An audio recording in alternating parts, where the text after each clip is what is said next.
we're a tampering podcast, Steve. I don't know if you know. So we like to tamper any chance we get, especially when it comes to quarterback position. Cam Ward, we just talked about the Tennessee Titans, #1 overall pick, doing his thing there at the NFL level. Carson Beck, we'll see how he finishes here, but has a chance to finish as one of the best quarterbacks in the country. That's really what he's been playing at the last month. So quarterback's always a position you kind of keep an eye on in the transfer portal. And we have not had this conversation. I talk with Pete about it all the time, about who we want in the portal, all that. So bit of news that just broke today, which is that Ron Rivera, the GM, we talk about GMs here, Ron Rivera announced Sunday that Cal has parted ways with head coach Justin Wilcox. Poor guy, man. I remember seeing him in College Game Day a year ago. I was out there in Berkeley. Looked like he was on top of the world. Ended up beating Miami for much of that game. Cam Ward, of course, comes back and beats him, and Restrepo. But he's gone. Tough loss to Stanford. Andrew Luck, again, another NFL GM. It's kind of a trend we're talking about between Cal with Rivera, Andrew Luck with Stanford. FSU, I think, is going to go in the NFL direction. But anyways, Wilcox, 48-55 career record, doesn't get it done. He's gone. Nick Rolovich, who I think is a very smart offensive guy from Washington State, will be the interim head coach as they look for a new guy to man that program, which historic program, a lot of NFL players, and a quarterback I know Canes fans have been talking to me about forever since he first started earlier this year. I've watched him. It's hard not to be impressed with what he does throwing the football, and that is JKS, Jaron Keawee. I need Pete to help me with the pronunciation unless you got it. Sagapolutele from Hawaii, the lefty. That sounds good to me. Sagapolutele sounds good. Look at, I mean, the numbers don't blow you away. 2,700 plus yards, 13 touchdowns, 9 picks. Not really much of a runner, but when you watch this guy, he does throw the ball beautifully, and he's had some nice games where he looked like he was going to be a dude for somebody in the portal. No guarantees he's going to leave. I'm sure Ron Rivera is going to take as much NIL money as he has to pay this guy and stay. But anytime a coach leaves, they're back in the ocean, and you might be able to get him. So, what do you see with JKS, and how do you see the quarterback position in general in the portal for Miami, or do you want to keep it homegrown? I would love to tell you guys that we're gonna have Luke Nickel versus Darian Coleman battle, and the winner is the winner, and we're riding. But I highly doubt that. I definitely think we're gonna get a transfer portal quarterback. Is it a Carson Beck and Cam Ward one and done type of situation? I think they're probably gonna lean to someone with more eligibility, just in my opinion. But yeah, I like JKS. I'm a football fiend, so I watch football to probably 2-3 in the morning on Saturdays. So Cal is a team that I'm very familiar with. I do like Nico Rolovich. I think he runs a very good offense for people who want to throw the ball. And there's a lot of times where his receiving core has left some plays on the field. I mean, everybody can remember in 2020 what those numbers could have been like if we didn't have a lot of plays left on the field from De'Aaron King's arm. So just imagine that he probably has a couple touchdowns that just personally I've seen that just went through people's hands. They do have a number 7. That receiver is like that. He's made some crazy catches. But 21, a couple other guys have dropped the ball. But he's definitely he can make all the throws. I don't mind that he's left-handed. Some people complain about left-handed quarterbacks. I seen it's a Hawaiian thing. Dylan Gabriel and Tua. I don't know what's going on over there. Yeah, I've personally don't think I've ever played with the left-handed quarterback, so I couldn't tell you it. But I mean, it's the ball is coming at you, like tighten up. Like if you're complaining about it coming from his left hand, like. What does it matter? Like Jerry Rice caught a bunch from the left-hand side. I don't think it slowed him down too much. Yeah, I would not be concerned about which hand he throws the football with, as long as the football gets to where it needs to get to. That's all I care. If he could throw it with no hands, I wouldn't mind, as long as it gets there. I don't know if that's exactly where I would go. I think he's probably going to re-up on a big deal with Cal. That's what a lot of people are saying. However, it's still just speculation until the end of the season and the portal opens up. What is he going to do? Or as well as, it could be, whatever they hire a new coach, he's going to have a window again, regardless when they hire a new coach, because I think that's the new rule now. Once they hire the coach, they have that window for the portal. Yeah. So I do think he's going to be highly coveted. There's going to be a lot of people who are going to say, hey, We're going to give you a better offensive line. We're going to give you better receivers. And we're going to give you the opportunity to just, let it all hang out. So, yeah, that's going to be a possibility. I would say he would thrive at Miami for sure, especially since he throws a really good deep ball, and I like that. But I do think there's other options as well. I wouldn't be like, oh, we have to solely get this guy. This is our guy. This is the guy we have to get. But he's definitely a good name to evaluate and be ready if he does hit the portal. So let's just speculate here, have fun. We can do it. The coaches can't do it like we can, but we can do it real quick because that's what we're allowed to do as fans. Let me present a scenario to you. Let's just say all these guys are listening.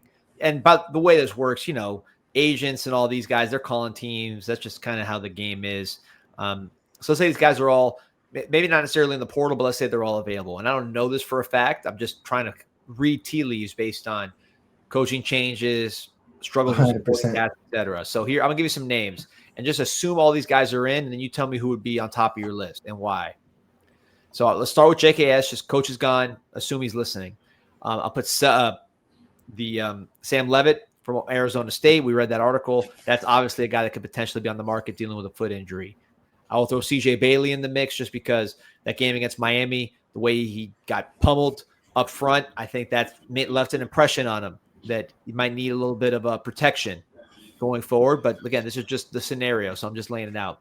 Lenore Sellers, let's say he doesn't go pro, gets a grade isn't like, he wants to come back. So let's put Lenore Sellers in that mix. I would recommend he comes back. Go get that NIL money, fam. And look, someone's going to draft him. I saw his grades aren't even that low. But yeah, I think developmental wise, let's put him back. So let's just say between Sellers, Levitt, Bailey, JKS, anyone else you want to throw in that mix, who are you leaning towards? You can pick a name that I missed. I forget his name. It's a long name, but that North Texas quarterback. Yeah, Mestamaker. Yeah, Mestamaker. Yeah, that's a guy I'm looking at. I'd probably put him up there. But it'd probably be between foot injuries or whatever. They could probably hamper some mobility, but as long as no structural damage, it shouldn't hamper his throwing motion or anything like that, or him putting that weight on that back foot. I believe it's his right foot. I'm not sure. But that's kind of something you worry about. Can he transition that weight with a foot injury? So barring that he's healthy, I'm probably looking at either Levitt or Mestamaker in the portal for me. Yeah, so Mestamaker, I agree. He's a complete stud. Safety in high school, never played quarterback, as a starter. Played behind a guy that's a baseball player now, and another dude that is a backup at Louisville, running quarterback. We saw him in our game. But yeah, I like Mestamaker. The thing with Mestamaker and then also the running back for North Texas, Hawkins, who I think is an NFL guy, I just wonder if they're tied to that head coach. And if he goes to Oklahoma State, he just says, hey, I'm going to build the program around you two and go that way. Because, again, Mestamaker's got the tools, and Hawkins is a real deal NFL dude. Probably, to me, the most talented guy besides Love in the country at running back. So we'll see how that plays out. But let's put those aside. Sounds like Levitt would be your guy if Mestamaker's not in the mix. CJ Bailey, you are a Broward guy, so I know you've seen CJ Bailey. So me, as someone who's talked about CJ Bailey a lot on the show, hearing you not mention his name gets my antenna up. So why would he not be on top of your list? And what are some of the things you're concerned about with him? I do not take into account the pummeling we gave him. There was no receivers open.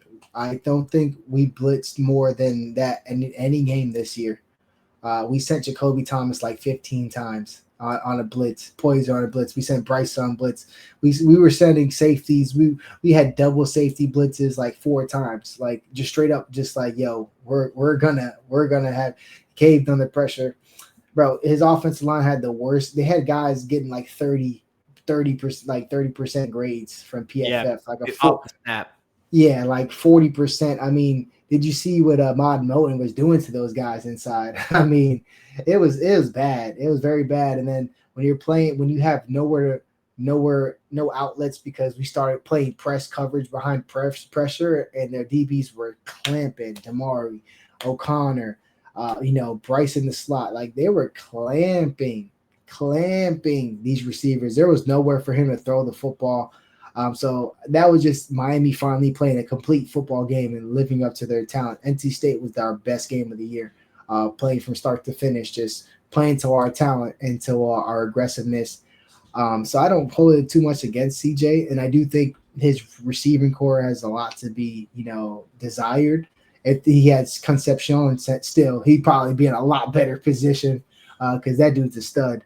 But he transferred out right when he gets this job. So I think you would definitely be able to have better performance for CJ Bailey because our offensive line will never look like that on no matter what, that we would never have 40% passing blocking grades ever outside of maybe 2022 when we were starting, D tackles at left guard because we had no bodies. I would think he would be better just off of that, just off a talent upgrade. However, I would just look elsewhere. If I'm him, I don't really see a reason for him to leave NC State. I mean, he's doing well. They support him. They just need to maybe invest into the receiving core a little bit because it's pretty bad. They have a good running back. They have a good running game. But, yeah, there's no difference makers at wideout for them. Yeah, it's going to be interesting to see how this whole thing plays out. I get the feeling it gets done sooner than later. And I don't really know, honestly, where they're leaning. That's not a situation where they're sharing a lot. It changes a lot. I don't think anybody expected Carson Beck this time last year to be the quarterback for Miami. So, we kind of got to see how the dominoes fall. One thing affects the other thing, especially a position like quarterback where there's only one. So coaching changes, all this kind of stuff. You could also go in the direction like a Keelan Russell. Let's say Ty Simpson comes back, which I heard he's actually probably leading to go pro. I'm not sure his recent performances merit him going pro for a smaller guy that's only played like 9 games. Ty Simpson ultimately will end up going back. So then does Alabama's room kind of get a little crowded? You can steal one of those guys and develop him. I don't know. It's going to be a very interesting process to watch there at the quarterback position.